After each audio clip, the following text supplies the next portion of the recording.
Ture Yooyaa akka nagaa jirtu hordoftoonni yeroo isaan tubii nageenya koo bakka jirtanitti isin haa qaqqabatu isiniin jedha dhugaa dubbachuudhaaf jechaadha.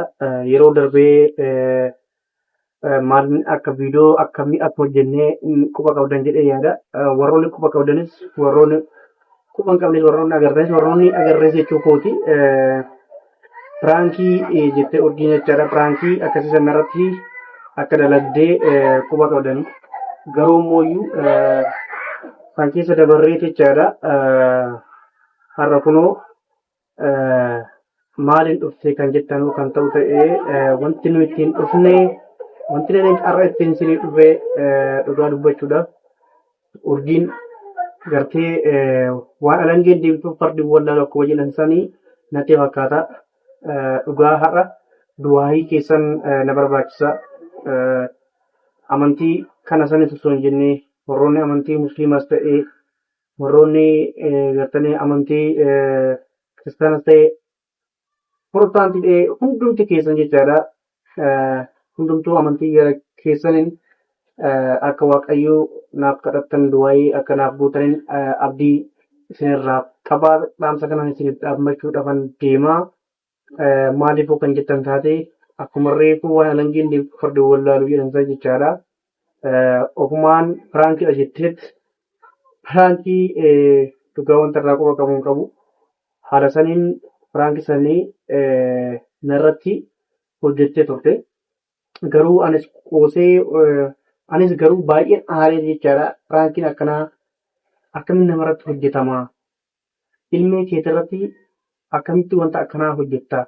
Lubbuu keetifilleeni maatii keetifilleeni anaafis immoo hirrifataa jetteetu wanta akkanaa akkamitti qalladdaa kanan jedhuun lollee waliin lollees gartanii akkamitti wanta akkanaa dalagdaa injiraa miree piraankiin akkanatti miti ilmoo ofirratti hin qoosini kanan jedhuun bakka waan agarsiisan tokko jiraa ture. Haa ta'u garuu baay'ee biraadarii illee qabxeessiste turte. Kun immoo maatii wajjin ta'anii jechaadha. Wanta irraa baannan tokko illee hin qabdu. Piraankii jettee wanta irraa baannan tokko illee waan hin qabnedha jechaadha. Garuu yeroo dhiyoo kanatti immootu urjiin eegaa akkas akkana ta'aa jirti. Takka jilbiibidhaa, takka dhaabbidhaa.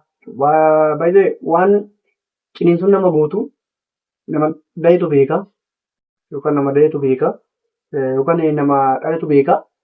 Kana jechuun maalidhaa? Ciniinsuun waa hedduu nama gootu yookaan si jilbeeffachiifte yookaan dhaabbiin illee hin ta'u deemsi illee hin ta'u gartanii baay'ee nama korsiisa waa hedduu nama godha. Sirumaa nama jechaadha viidiyoo kana dhoksaadhaan waraabaa jira kunoo akkanatti mana kana keessa taa'ee jechaadha. Viidiyoo kana maaliifan dhokse gonkumaa ija kiyya arguun barbaaddu waan si ajaa'ibudha. Ciniinsuun akka nama godha. Na ciniinsuma namaan baqqaan illee biraa dool jedhee viidiyoo kana haala kanaanii maaloo yaa uummata hordoftoota koo du'aayii naaf godhaatu sagalee yookaan immoo iyyuu gartanii akka allaattii ta'ee ergaa baga gammattee jedhu nagamaan deettee akka waaqayyoo gargaaru osoo waaqayyo naa kadhattanii akka reefdanii jedhee hundumtuu amantii garaagaraa warra hordoftanillee jechaadha. Haala kanaa osoo kan na bira dhaabbattan kan du'aayii osoo naa guutaniin isiniin jechuun barbaadetanii kun immoo waan baay'ees nama rakkisatti hin fakkaatu. Hedduu takkaallee waan sin rakkisatti hin fakkaatu.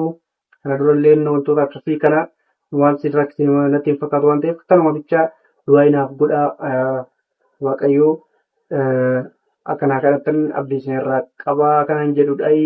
Hordoftoota koo dhugaa sa'aatii ammaa kana haatisaa obboleettiin obboleessisaa hundumti isaanii bakkuma jiraniin cinqaa guddaa keessa jiran waan ta'eef jechaadha. Waa hedduutti dhagahamaa jira. Sarjarii moo ciniinsuun deetti moo kan jedhu jechaadha. Hedduun yaada guddaa keessa na galchee jira waan ta'eef jechaadha. Kun immoo ani humni kiyyaallee waan danda'u miti waaqayyo waan hin dandeenye hin qabu. Wanti guddaan kan waaqayyooti waan ta'eef hordoftoota koo dhugaa dubbachuudhaaf na gargaaranii du'aa uumanaa godhaa isin jechuun barbaadeti. Kana asitti yoo rabbi kan jedhu ta'e viidiyoo gammachuu, viidiyoo sarpiraayisii qabee Waaqayyo ittiin nu dhagahee jechaadha. Du'aa keessan kana dhagahee kanaafis du'aa koo naaf dhagahee kadhannaa koo naaf dhagahee waa malee miti baay'ee kiristaanas yoo kan ta'u ta'e amma hundumtu soomana keessa jira. Musliimnis akkasumatti wal fakkaataadha. Waaqayyo immoo kana nu dhagaa waan ta'eef jechaadha. Du'aa akkanaaf tuutan abdii isinirraa qaba dhugaa waaqa. Du'aa teenya kana immoo nu dhagaadhee yaada. Waaqayyo waa hedduu danda'a waan ta'eef jechaadha. Danda'aa keenya tiksee keenya waan ta'eef hundumti keessaniyyuu du'aa kana akkanaaf garaadhaan akka du'aa kana gootan abdii isinirraa qaba. Amma hedduu takka cinqaa keessa jirti waan ta'eef dhugaa waaqaan baay'ee xiqqadheeti. Cinqaa guddaa keessa jirti. Cinqaa addaa keessa jirti dhugaa waaqa. Kanaaf jechaadha dhugaa waaqaa waaqayyo akkana bira dhaabbatu du'aa akkanaaf gootan abdii isinirraa qaba waan ta'eef jechaadha.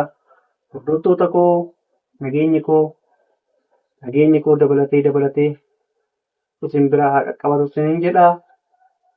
Oolmaa keessan oolmaa gaarii hamtuun isin argini bakka deemtanitti lafa deemtanitti waan gaarii isin dhageechisiisu hamtuu isin argini hundumti keessaniyyuu jechaadha. Dhiira dhalaadhaa osoo kan hin jenne ta'e osoo hin jedhin jechaadha. Hundumti keessan bakka jirtaniin Waaqayyo isin faana haa ta'u maatii keessan nagaa isiniif haa godhu waan ta'eef jechaadha. Nulleen gammachuudhaan akka viidiyoo itti aanu immoo isiniif hojjetee dhufuun abdii qaba waan ta'eef jechaadha. Viidiyoo kana hamma dhumaatitti akka nuuf daawwattan maatii urjii kan akka naaf gammadan jechaadha.